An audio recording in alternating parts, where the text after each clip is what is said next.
क़यामत तक नहीं कोई आने वाला। तो इस बात को ज़हन नशीन कर लीजिए।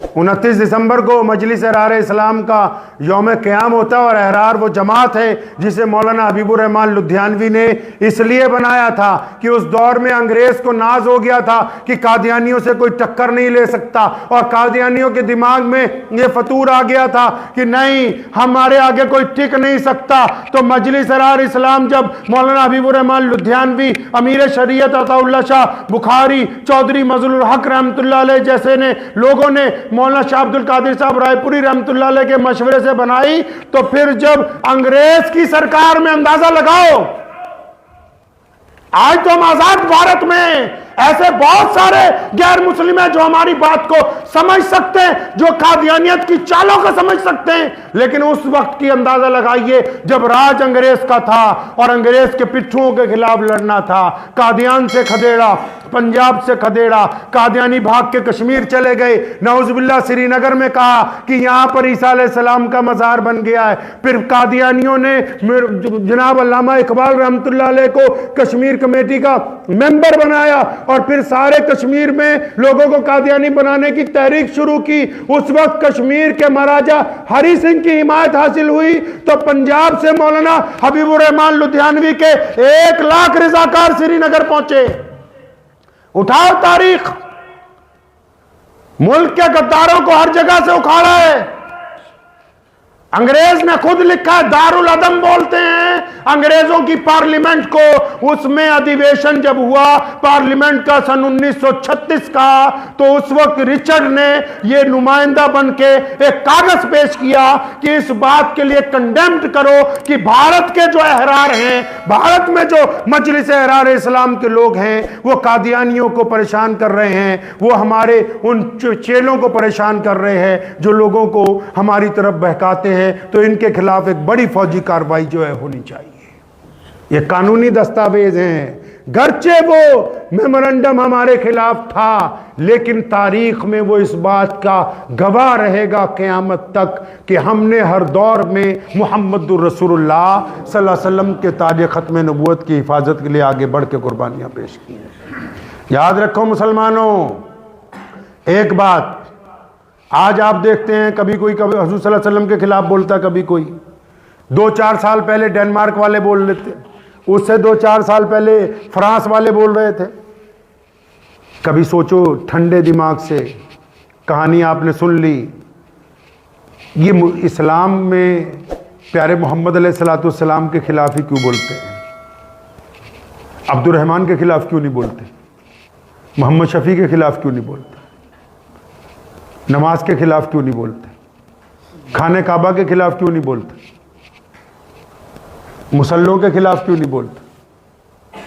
अरे पूरी दुनिया की इस्लाम मुखालिफ ताकतों को ये बात पता है कि इस्लाम का सारा निज़ाम, टोटल निज़ाम, ईमान, नमाज, रोज़ा, हज, ज़कात, किबला, कुरान, मक्का, मदीना, पूरी दुनिया की मस्जिदें, अज़ानें, ये उस वक्त तक है जब तक हमारा ताल्लुक़ मोहम्मद रसूलुल्लाह सल्लल्लाहु अलैहि वसल्लम, जब तक हम मोहम्मद रसूलुल्लाह सल्लल्लाहु अलैहि वसल्लम से जुड़े हुए हैं, तब तक ये सब है। वो जड़ के ऊपर वार करते हैं। उनको पता है कि अगर एक मुसलमान नौजुबिल्लाह मोहम्मद रसूलुल्लाह सल्लल्लाहु अलैहि वसल्लम के नाम पर पीछे हट गया, तो बस फिर अब इसका ईमान गया, इसका किबला गया, इसका कुरान गया, इसका काबा गया, इसकी रिश्तेदारियां गई, क्योंकि उनको पता है कि जब तक मोहम्मद रसूलुल्लाह सल्लल्लाहु अलैहि वसल्लम के ये साथ जुड़ा हुआ है, दुनिया की कोई ताकत भी लेके आ जाएंगे, इसको अपनी जगह से हिला नहीं सकती है।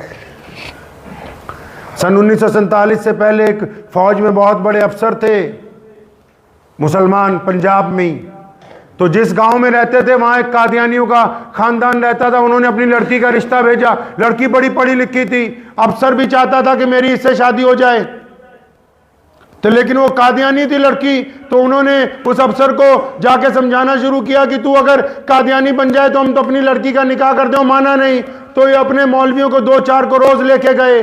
उनको सुना रहा हूं ये किस्सा, जिनके जहन में ये बात है कि नौजुबिल्लाह बात सुन ली जाए किसी मुर्तद की, तो कादियानियों का एक बंदा उनके पास गया, बड़ा चरब जुबान था। उसने जाके उस अफसर को कहा कि मैं नहीं कहता कि मिर्जा अल्लाह का नबी है, नौजुबिल्लाह, तुम ऐसा करो, इस्तिखारा करो रात को, अगर तुम्हारा दिल कहे तो फिर तुम कादियानी बन जाना। वो माँ उनके जाल में आ गया, क्या लगा, हाँ यार मैं ये काम ठीक है, मैं इस्तिखारा करूँगा।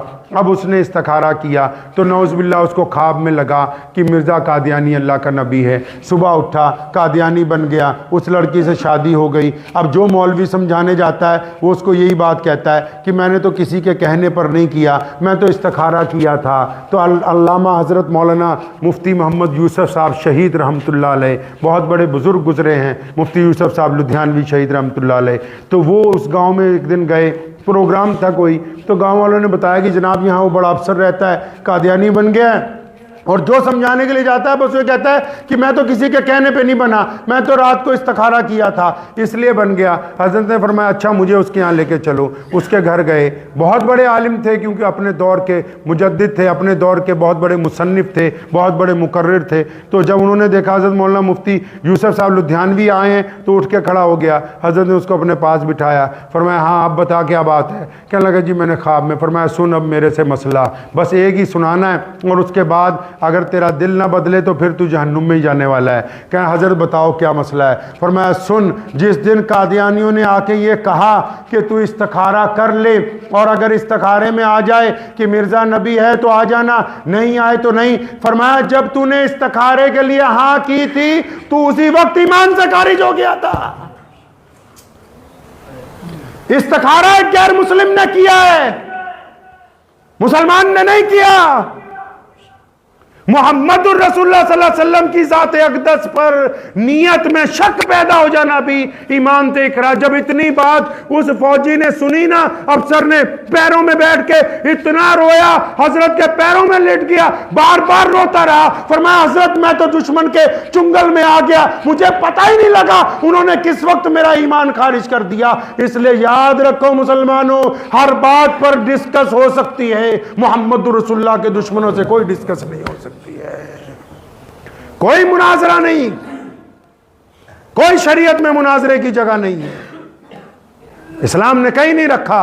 मुनाजरा होता तो सैयदना अबू बकर सिद्दीक रज़ी अल्लाह ताला अन्हु और उनके सहाबा मुस्लिमा बिन कज़्ज़ाब के आना जाते, जहां इतने हाफिज कुरान शहीद हो गए कि कुरान पाक को तरतीब करने की नौबत आ गई थी। तो याद रखें इस बात को कि मोहम्मद रसूलुल्लाह सल्लल्लाहु अलैहि वसल्लम की जो शान है, जो अजमत है, और भारत सरकार से कहता हूं, अपने देश के प्रधानमंत्री जी से कहता हूं कि कादियानी जितने भी अब तक जो पाकिस्तान से आते हैं, खासकर रबुआ से, पिछले 15 साल में 10 बार पकड़े गए हैं। जिनके पास से असला पकड़ा, कितनी बार हमने सरकार को लिख के दिया कि देखो फलां फलां मुकदमा दर्ज हुआ है, दहशत गर्दाना कार्रवाइयां ये करते हैं, नाम मुसलमानों का लगा देते हैं बाद में। तो जिनको आप वीजा देने के लिए तैयार होते हैं, पहले इनकी छानबीन करें, या के रेकियां करते हैं। लोग समझते हैं कि ये मुसलमान है, ये मुसलमान तो नहीं है, मुसलमानों के भेष में दुश्मन है हमारे मुल्क के।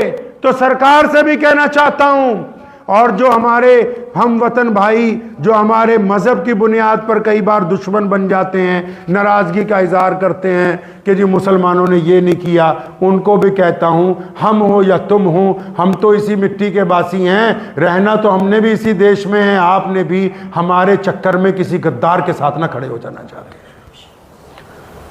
हमारी मुखालफत में किसी गद्दार के मदद ना करने लगना। क्योंकि देश का कानून यह कहता है कि सियासी मुखालिफों को इज्जत दी जाएगी। अलग अलग सियासी पार्टी लोगों के लोग जो बात कहेंगे उनको इज्जत दी जाएगी, लेकिन अगर कोई देश से गद्दारी करेगा तो उसको कभी इज्जत नहीं दी जाएगी। गद्दारों के लिए कोई कानून नहीं कहता कि उनके साथ बैठ के बात करो। तो इसलिए इस बात की तमीज पैदा कीजिए कि गद्दार कौन है, अपने कौन हैं और पराए कौन हैं। दुआ कीजिए अल्लाह करीम मुझे भी और आप सबको भी इन बातों के ऊपर अमल करने की तौफीक अता फरमाए। वाखिर दावाना अनिल हम्दुलिल्लाहि रब्बिल आलमीन।